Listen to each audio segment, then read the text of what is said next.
Hello guys, আসসালামু আলাইকুম। তো আশা করি ভালো আছো। তো আমি তোমাদের অর্থনীতি বইয়ের কিছু গুরুত্বপূর্ণ টপিকগুলো বলে দেব, যে অধ্যায় থেকে যেগুলো আসার সম্ভাবনা বেশি।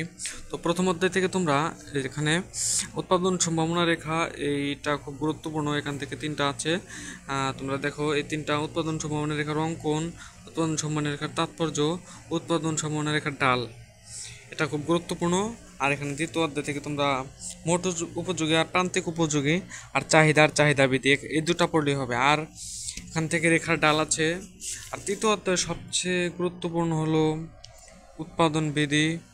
আর চতুর্থ অধ্যায় আছে একচেটিয়া বাজার আর বাজারের এখানে পূর্ণ প্রতিযোগিতামূলক বাজারটা দেখে যাইবা এখান থেকে। আর দশম অধ্যায়ের পড়বা হচ্ছে, এখানে পড়বা মুদ্রার চাহিদাটা খুব গুরুত্বপূর্ণ।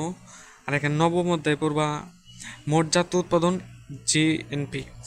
এখানে অর্থনীতি বইয়ের অনেকগুলো অঙ্ক আছে, তো এই অঙ্কগুলো খুবই গুরুত্বপূর্ণ। আর এই বইটার পর তোমরা খুবই গুরুত্ব দিবা।